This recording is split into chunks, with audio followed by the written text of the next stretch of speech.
Hello and welcome to another episode of Unscripted with me, Sarah Atkins, and we've got the lovely Katy Davies as well. So, today, just before we came on, because obviously this is unscripted, we literally have no plan before we turn up. So, we just kind of have a chat and see what's coming up. And I was just sharing with Katy that I have submitted the last couple of days, I did it yesterday. I have just submitted um, a portion of as an assignment for my master's for formative assessment. And I'm feeling particularly smug with myself right now because I submitted it 18 hours, no, 18 days and 4 hours early. I never do that. Never. If you don't already know me, then I am ADHD, or actually ADHD. So I have lived my entire life being a deadline dancer, pulling all nighters the night before, like submitting things literally at the very last second. So to actually submit something early is like unheard of for me. And Katy, you were saying you do something similar, like, but it's not just like assignments, it's like other things. It's like life stuff, like packing for a holiday kind of thing as well, isn't it? Yeah, so I realized again, like when I was at uni, some of my flatmates would do all the work like Yeah. weeks before, and they'd all be finished, and then they would like be free the day before and go down the pub, and I'd be there like Frantically, yeah. frantically like doing it, and I would always beat myself up. Like, why did I not do this earlier? Why am I not like them? And Mm-hmm. then as I've got older, and I think I said to you, it was actually packing that made me make the connection as to why I don't do it earlier.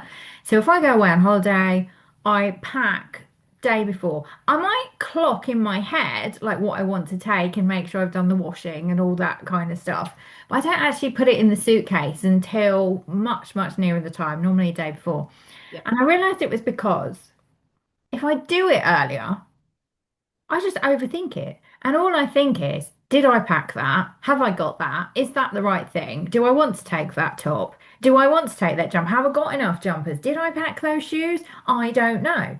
And so actually doing it earlier makes it take longer and Yeah. I overthink it and it doesn't actually do future me a favour like the other people did at uni when they did it early and it was done so they had all this extra free time. If ever I do anything early, a presentation, a talk, I just then think about it for the entire time frame between the doing it early. So I kind of started to think about, okay, I do it as a self-protection. Mm-hmm. I'm protecting my own sanity and time. Yeah. So Well, because that's I'm the same. I do. So I can't even remember what the thing was. I ended up submitting something. I think it might have been a presentation, sort of similar to what you were talking about, like creating a PowerPoint. Like I had to submit it early, or there was a deadline, which is like a month before the delivery or something like that. And I did it. But then for that entire month, I'm then panicking, like, oh, should I put that in? Did I? Oh, I might want to tweak that. I want to change it. So you end up doing the work twice or three times over in some cases. yeah. And so we then were trying to decide, so is there part of our human design Mm. that contributes to that? And so I said, is it my undefined head and ajna? And you said potentially yes, we think it could be. Yeah, because that shadow aspect of that undefined ajna is trying to find certainty, like really searching for the right answer. And actually, in some cases, like when you're packing, like, is there a right answer? We don't know what the weather's going to be I don't like. know what the weather's going. Can't predict the future. Yeah, because with a defined ajna, I would love to know if you're watching this and you have a defined ajna, do you ever think you're packing? Because I think if we look at the clear definition of what it says about human design, is, and I always clarify this, it's not a difference between whether or not you find decision making easy or not. Like defined ajnas can still have to think and not know what decision to make. But once the decision is made, the textbook description of a defined ajna is it's no longer looking for any more information. Once the Yeah, decision has been made, so you have decided what you're taking and you put it in the suitcase, you it's like stamped as done. yeah, Whereas we are like always open for review. So we open the wardrobe and like, oh, but I do like that cardi. Oh, should I have taken that? And so it's always, always, Mm, always open for review. And so to protect myself, I almost like don't give myself any time to yeah, leave things open for yeah, constant review. yeah. No, and I agree with that. So what's different about this and my assignment, like why I've been able to submit it early, is because this is for formative feedback. They have 5 days to turn around the feedback. So I'm guaranteed feedback within the next 5 days. Right. So from the date of submission. Now, the reason I've submitted early is because I'm actually working on two assignments at the same time. If I had pushed both of them, which is what I did last time and it didn't work for me, this is why I'm doing it differently this time. I'd submitted both assignments on the same day, deadline day, or actually the day before the deadline for the formative assessment. And I was waiting for the feedback, but I was waiting for feedback for both of them, which meant I couldn't actually move forward Right. with either of them, Yeah. which So work for me. So this time I've decided to stagger it. So while I'm waiting for feedback on one, I can move on to the next thing. yeah.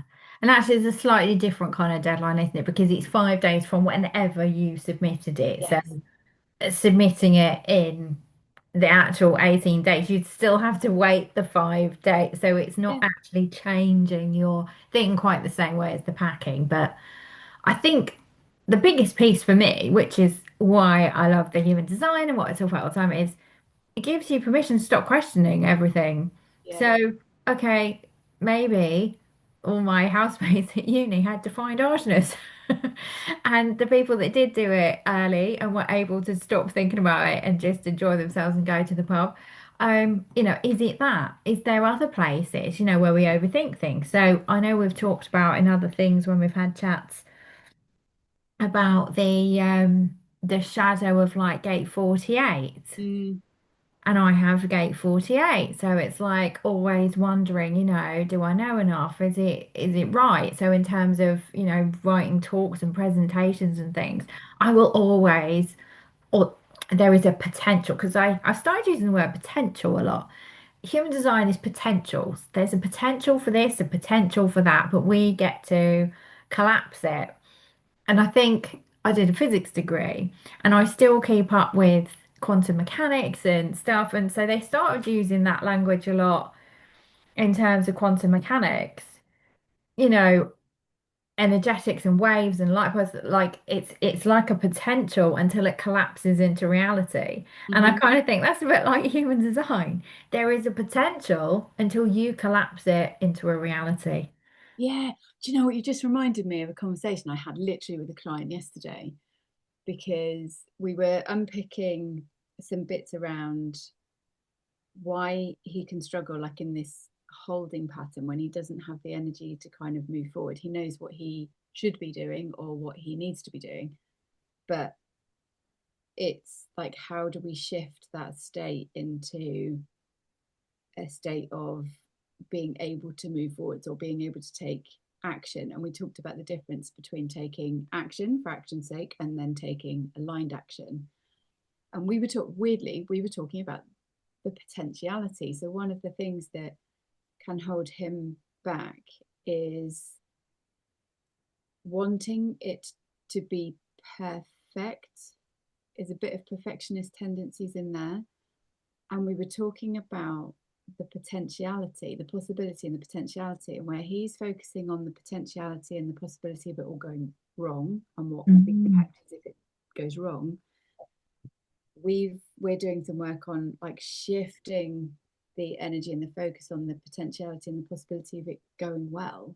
Like what happens then when we can kind of shift that energy focus into that side of the potentiality and possibility, because there is two sides, right? There's the fear of failure and there's the fear of success. Yeah. I think it's just reminded me of a quote that I said ages ago. I think it was maybe a bit cryptic, so I'm not sure it landed very well with my Facebook feed. But it's like, again, human design, all of the gates is telling you there's like this potential genius there Mm. for you to unlock. And so it's almost like, well, if you are rejecting the genius, by default, you're accepting the other side of it. Yeah, So if we're telling you the potentials are, you are either extremely knowledgeable, gifted, like with Gate 48, like you have this deep depth knowing, yeah, you are the result. If you refuse to accept that, you are by default accepting the fact that you don't know enough and the negative. yeah, And yeah, so it's like if by refusing to step into and accept the genius offered, it's like you've by default just gone into the other one, haven't you? yeah. And it's not, I don't think it's always conscious. Really don't think it's conscious. Oh, it's not conscious. And so that's what I think the benefit of the human design is. It's showing you and giving you the more tangible aspect of making it then conscious. And you can then start to sit with it and work with it and go, okay, well, this system, this thing, whatever it is telling me there are these two potentials. And you can start to bring it into the conscious, can't you? And you can start to recognize the patterns and go, hang on, actually, it turns out I'm always doing this one. What would happen if I lent into this one? Mm. The Well, they said, genie. don't they? There's that quote, isn't there? If you, the definition of madness is doing the same thing over and over and over again and expecting this a different outcome. Mm. However, I love that quote and I use that myself all the time. But then I do think, however, there is an element, if you talk to a sports person who was like practicing long jump or something, they are essentially doing the same thing over and over and over again to get to a better result. So I think there's, although I love that quote and I do use it all the time, there is an element of we have to practice something to But you get to say it. that because when you look at performance and performance coaching in particular, they're always looking at marginal gains, aren't they? Not Yes. quantum leaps. And I think to practice a technique is correct, but they'll be each time they practice, they'll be making a slight tweak, whether it is looking so you're not doing exactly the same And thing. maybe the difference is the analysis. Yeah, Because if you are a sports person, you are going into it with a specific growth mindset of I run here, I hop, skip, jump, whatever to land in the sand like we did at school. yeah, Um, but a sports pet. So if I was at school and I was, to be honest, I gave it no thought, and every time teacher made me do it, I just ran out and jumped, yeah, right? I didn't pay any attention to my technique or whatever. yeah. And the difference is, if you're doing it, you would have a coach and you have someone analyzing every step and noticing the change. No, well, I did this time, and so that made me, I pushed off on this foot or I did something. And so I think maybe again, when we're trying to grow through with that old analogy, as if you do the same thing over and over and over and over again, expecting different result, that quote that now my brain can't remember, the difference maybe there is the analysis of it, the awareness of it. Like if you do the same definition of insanity is doing the same thing over and over again, expecting a different result, if you're not actually processing and looking and having awareness with the thing you're doing. Yeah, Maybe. well, the key thing there is what you said when you were at school. You just did it. You didn't pay attention to what you were doing. And that's the difference, isn't it? It's that paying attention, it's moving from the unconscious into the conscious, the analysis piece, the reflection, like self-reflection. That's why journaling is so impactful. Um, because we've got all of these things that we're doing on an unconscious level every day. We've got unconscious parts of our human design chart, we've got conscious parts of our human design chart. And even in like coaching work, what you're doing is by having that external view on what you're doing, your behaviors, your thoughts, your ideas, which come through just in the way we talk, we are raising that self-awareness. We're bringing attention to the things that, oh, I hadn't thought of that. Oh my God, I've just made this connection, which I've never noticed before.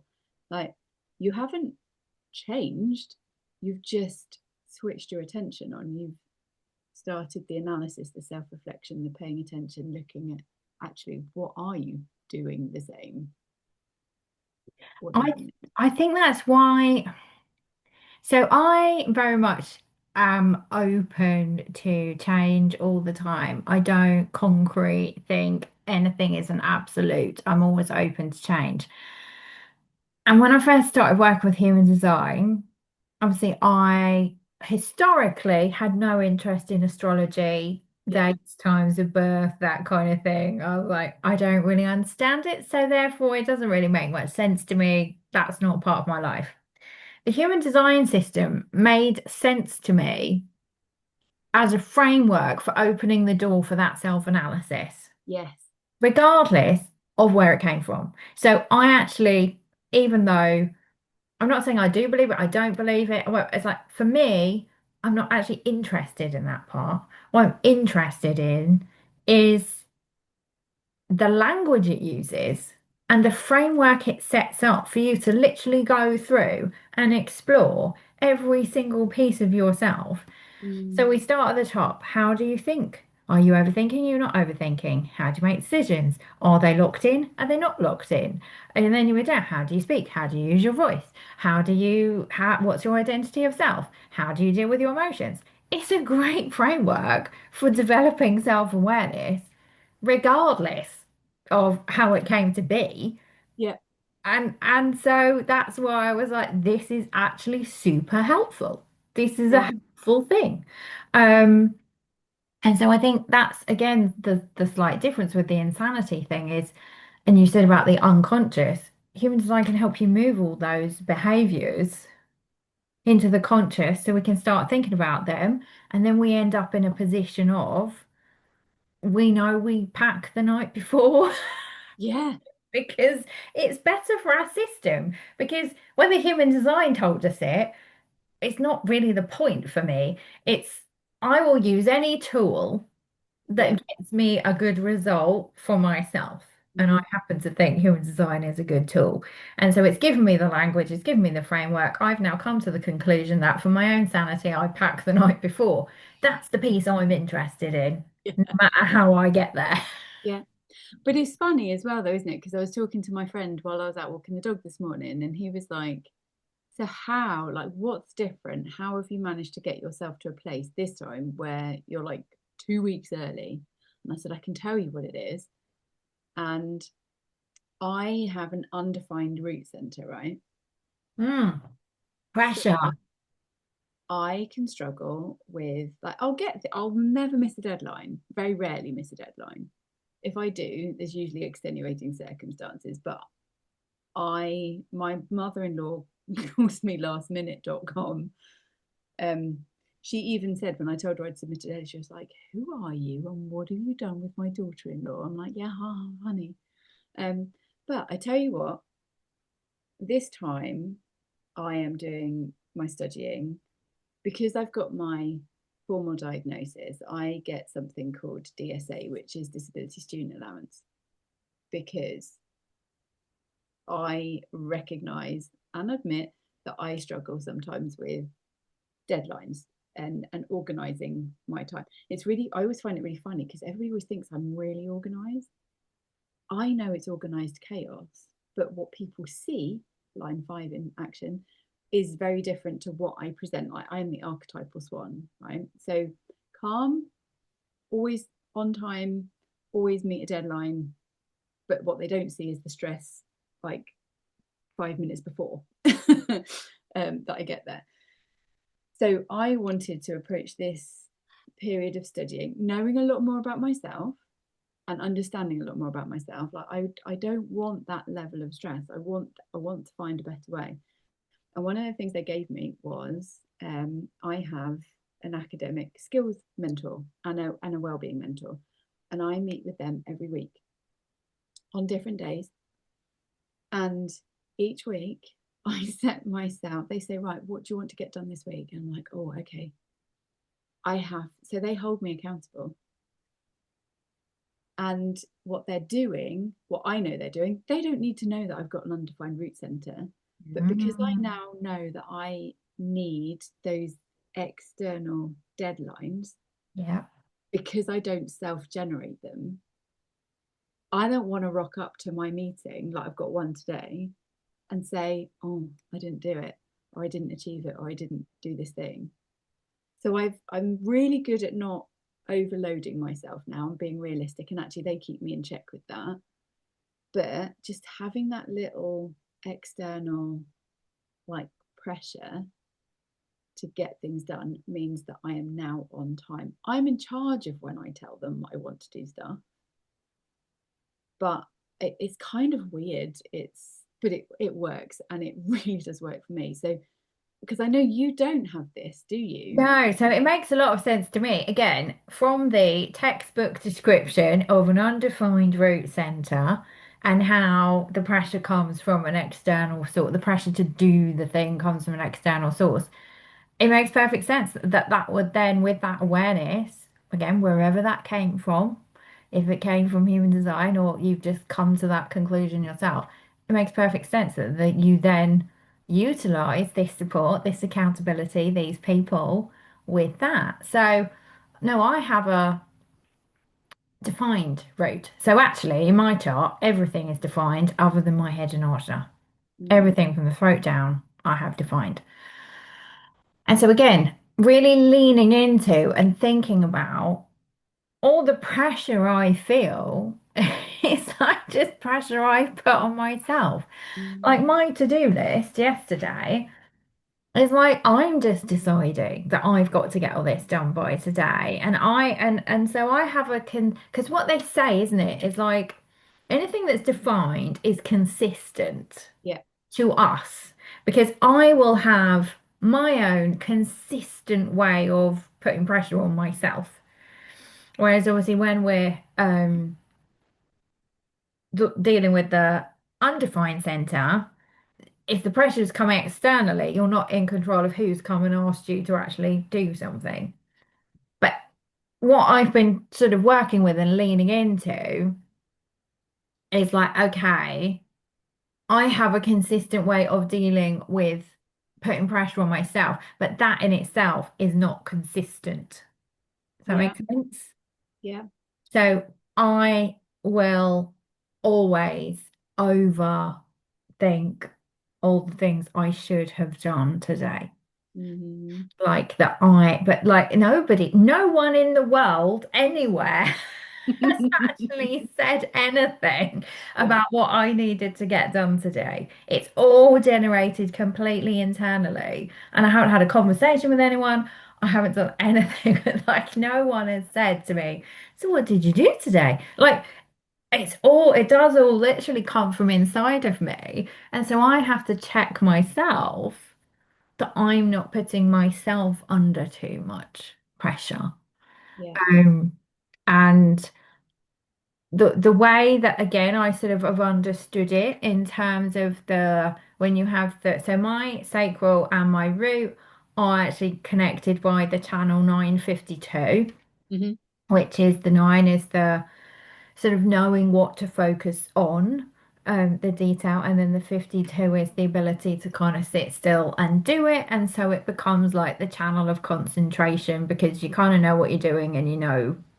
And the way that I understand it is the kind of whole sacral root thing, when you have both defined, they act as like sort of on-off switches.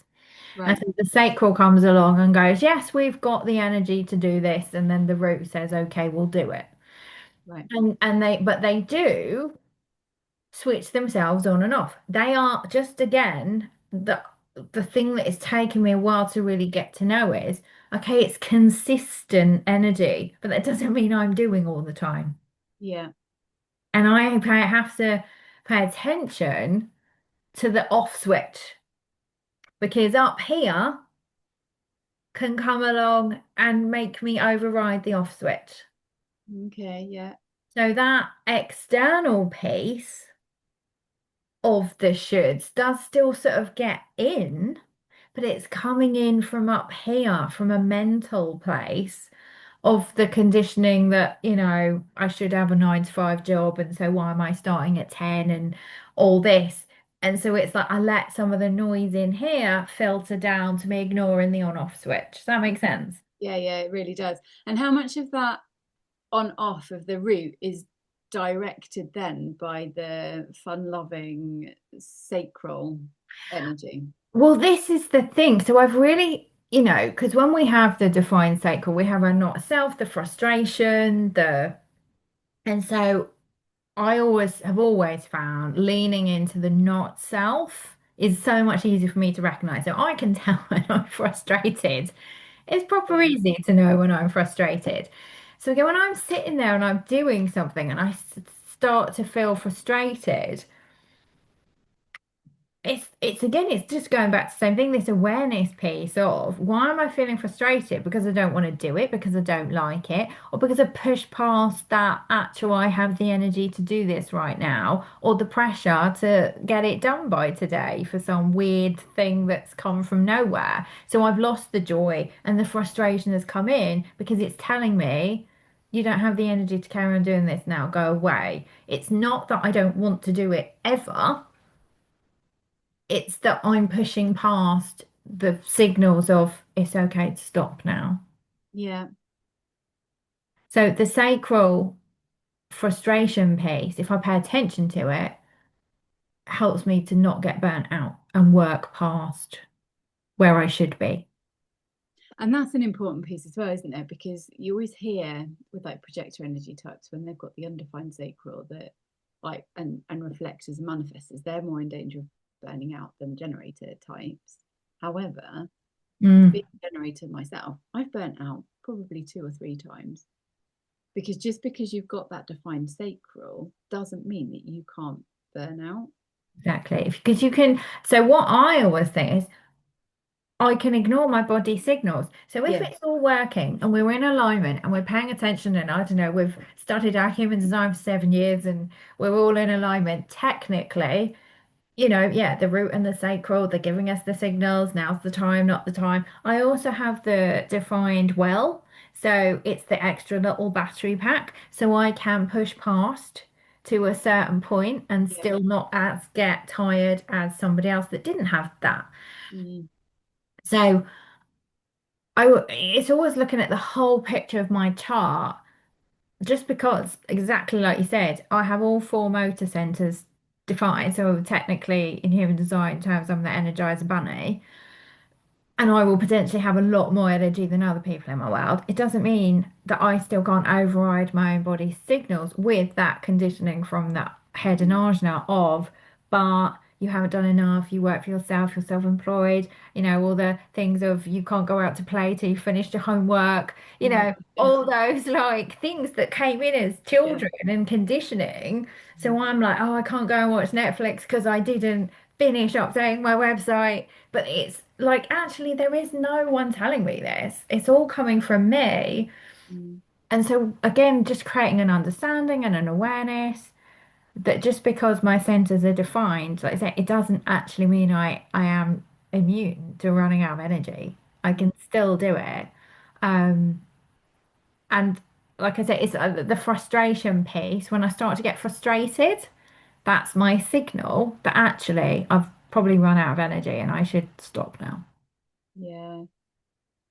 I think that's really helpful. And I think going back to kind of circling back on ourselves, really, it's having that going back to that self-awareness piece, isn't it? Like so, like you say, human design, whatever it is, doesn't really matter what the framework is. Human design gave both of us a language to understand things a bit better and help bring more attention to those things that we do. And I know that you say this as well, like a lot of my clients, when I do their chart, and essentially I'm not telling them anything that they don't already know or Mm. recognize about themselves, but it kind of just I don't know, it's like a penny drop, like, oh yeah, I do that, but now I kind of understand why or what the motivation is or what the reason is, and when I feel like that. So it's really taking some time to kind of reflect and pay more attention. It's bringing um, more reflection and more analysis and taking more notice of, like you say, the frustration or the anger or like where the friction points are. Definitely. Um, I say it all ties together, everything we said, like the athlete, the difference with them is they're paying more attention to it. They're actually giving it their time, their attention. And human design in itself is not any magic. Not knowledge in itself is great. Like it's the first piece. Yeah, It's then what you do with it, what you work with it. So having a human design reading or download it, go into my website, your website, downloading the human design chart, and you get all these things. It's like you are a generator. Do this. This is a profile. This. That's like great, but the magic comes from the working with it. yeah. All these things. So, how long have you been doing the human design for? It was around the beginning of 2020, so we're heading towards, it'll be 6 years next February. Okay. So mine was latter stage of the 2020.